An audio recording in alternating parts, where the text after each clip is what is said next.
Good morning student. Siddharth शिक्षा सदन online class में आपका हार्दिक स्वागत है। आज हम क्लास 7 भूगोल चैप्टर 2 हमारी पृथ्वी के अंदर यानी हमारी पृथ्वी के अंदर क्या है। हमारी पृथ्वी एक गतिशील ग्रह है। हमारी पृथ्वी एक गतिशील ग्रह है।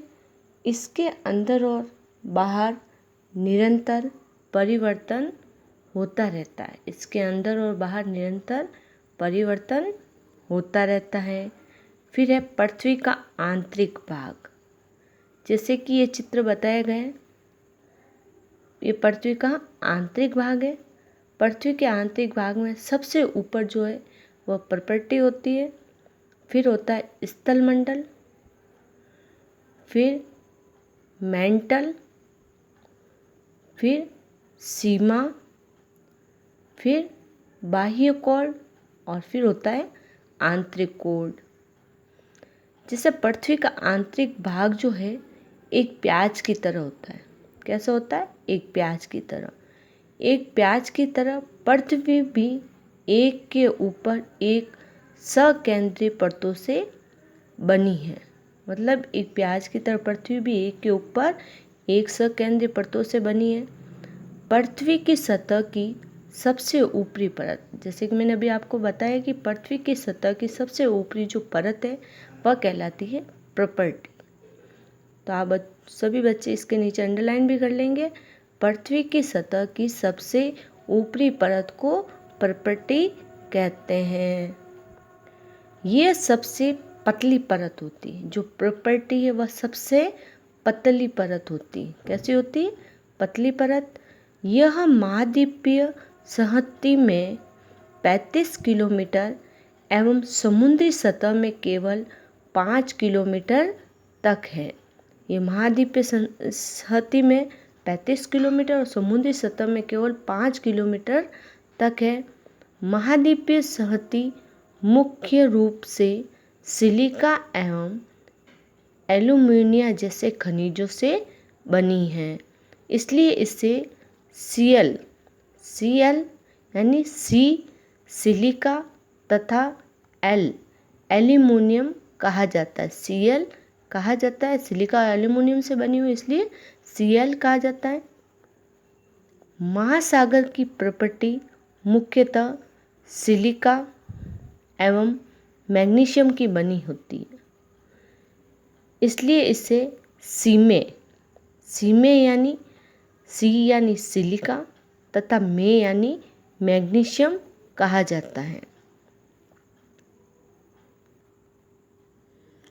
फिर है विश्व की सबसे गहरी खान जो है वह दक्षिण अफ्रीका में स्थित है। विश्व की सबसे गहरी खान दक्षिण अफ्रीका में स्थित है। इसकी गहराई लगभग 4 किलोमीटर है।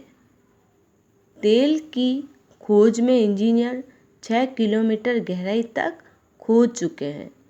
पृथ्वी के केंद्र तक पहुंचने के लिए समुद्र की सतह पर 6000 किलोमीटर गहराई तक कूदना होगा। फिर है प्रॉपर्टी के ठीक नीचे, प्रॉपर्टी के जैसे कि मैंने इस चित्र में बताया, प्रॉपर्टी के ठीक नीचे मेंटल है जो 2900 किलोमीटर की गहराई तक फैला होता है। जो 2900 किलोमीटर की गहराई तक फैला होता है। प्रॉपर्टी के ठीक नीचे मेंटल होता है जो 2900 किलोमीटर की गहराई तक फैला होता है। इसकी सबसे आंतरिक परत कोर्ड है। इसकी सबसे आंतरिक परत कौन सी है? कोर्ड है। कोर्ड जिसकी त्रिज्या लगभग 3500 किलोमीटर है। ये मुख्यतः निकल एवं लोहे की बनी होती है। ये किससे बनी होती है? निकल और लोहे की। तथा इससे निफे, क्या कहते हैं इसे? निफे यानी निकिल तथा फे यानी फेरस कहते हैं। केंद्रीय कोड का तापमान एवं दाब काफ़ी ऊंचा होता है। केंद्र कोड का तापमान और दाब कैसा होता है? काफ़ी उच्च होता है। पृथ्वी के आयतन का केवल 1% हिस्सा ही प्रॉपर्टी है। पृथ्वी के आयतन का लगभग 1% हिस्सा है जो ये क्या है बच्चों? प्रॉपर्टी है। क्या है? प्रॉपर्टी है। 84% मेंटल एवं 15% हिस्सा कोड है और पृथ्वी की त्रिज्या 6371 किलोमीटर है। ठीक है बच्चों। फिर है सेल एवं खनिज। क्या है? सेल एवं खनिज। पृथ्वी की प्रॉपर्टी अनेक प्रकार के सेलों से बनी होती है। पृथ्वी की प्रॉपर्टी जो कि अनेक प्रकार के सेल से बनी होती है। पृथ्वी की प्रॉपर्टी बनाने वाले खनिज पदार्थ के किसी भी प्राकृतिक पिंड को, पृथ्वी की प्रॉपर्टी बनाने वाले खनिज पदार्थ के किसी भी प्राकृतिक पिंड को सेल कहते हैं। क्या कहते हैं? सेल कहते हैं। सेल विभिन्न रंग, आकार एवं गठन की हो सकती है। सेल जो है विभिन्न रंग की हो सकती है, आकार की हो सकती है और मुख्य और उसकी गठन की हो सकती है। मुख्य रूप से सेल 3 प्रकार की होती है। सेल कितने प्रकार की होती है? 3 प्रकार की। आग्नेय सेल, अवसादी सेल और तीसरी होती है कायंत्रित सेल। सेल कितने प्रकार की हुई बच्चों? 3 प्रकार की। आग्नेय सेल, अवसादी सेल और कायंत्रित सेल। द्रवित मैग्मा ठंडा होकर ठोस हो जाता है। इस प्रकार बने सेल को आग्नेय सेल कहते हैं। द्रवित मैग्मा ठंडा होकर ठोस हो जाता है। इस प्रकार बने सेल को क्या कहते हैं? आग्नेय सेल कहते हैं। इन्हें प्राथमिक सेल भी कहते हैं। आग्नेय सेल को क्या कहते हैं बच्चों? प्राथमिक सेल। आग्नेय सेल 2 प्रकार की होती है। आग्नेय सेल कितने प्रकार की होती है? 2 प्रकार की होती है।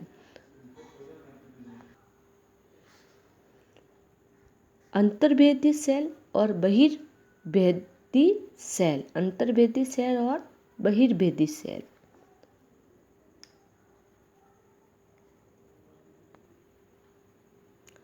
आग की तरह लाल द्रवित मैग्मा ही क्या है? लावा है, जो पृथ्वी के आंतरिक भाग से निकलकर सतह पर आता है। आग की तरह लाल द्रवित मैग्मा ही लावा है, जो पृथ्वी के आंतरिक भाग से निकलकर सतह पर आता है। जब द्रवित लावा पृथ्वी की सतह पर आता है, यह तेजी से ठंडा होकर क्या बन जाता है? ठोस बन जाता है। क्या बन जाता है बच्चों? ठोस बन जाता है। प्रॉपर्टी पर इस प्रकार से बने सेल को बहिर्भेदी आग्नेय सेल कहते हैं। इसकी संरचना बहुत महीन दानों वाली होती है। बहिर्आग्नेय सेल की संरचना कैसी होती है? बहुत ही महीन यानी छोटे छोटे दानों वाली होती है। उदाहरण के रूप में आप ले सकते हैं बेसाल्ट। दक्कन पठार बेसाल्ट सेलों से ही बना है। द्रवित मैग्मा कभी कभी भूप्रपट्टी के अंदर गहराई में ही ठंडा हो जाता है। इस प्रकार बने ठोस सेलों को अंतर्भेदीय आग्नेय सेल कहते हैं। दक्कन का पठार बेसाल्ट सेलों से ही बना हुआ है। द्रवित मैग्मा कभी कभी भूप्रपट्टी के अंदर गहराई में ही ठंडा हो जाता है। इस प्रकार बने ठोस सेलों को अंतर्भेदीय आग्नेय सेल कहते हैं। धीरे धीरे ठंडा होने के कारण ये बड़े दानों का रूप ले लेता है। जो ये ठोस सेल है भूप्रपट्टी के अंदर जाते हैं, गहराई में ही ठंडा हो जाते हैं। इसके कारण धीरे धीरे जब ये ठंडे होते हैं तो ये बड़े दानों का रूप ले लेते हैं। ग्रेनाइट ऐसे ही सेल का एक उदाहरण है। लेई मसालों तथा दानों का चूर्ण बनाने के लिए जिस अपघर्षण पत्थरों का उपयोग होता है वे ग्रेनाइट से बने होते हैं। वे किससे बने होते हैं बच्चों? ग्रेनाइट से बने होते हैं। तो आज इस वीडियो में हमने खनिज सेल के बारे में पढ़ा। सेल कितने प्रकार की होती? आग्नेय सेल, अवसादी सेल और कायंत्रित सेल। और इसमें हमने सबसे नंबर 1 आग्नेय सेल का अध्ययन किया है। आग्नेय सेल द्रवित मैग्मा ठंडा होकर ठोस हो जाता है, तो इस प्रकार बने सेल को क्या कहते हैं? आग्नेय सेल कहते हैं। आग्नेय सेल को प्राथमिक सेल भी कहते हैं। आग्नेय सेल 2 प्रकार की होती है, अंतर्भेदीय सेल और बहिर्भेदीय सेल। नेक्स्ट वीडियो में हम अवसादी और कायंत्रित सेलों के बारे में पढ़ेंगे। Thank you.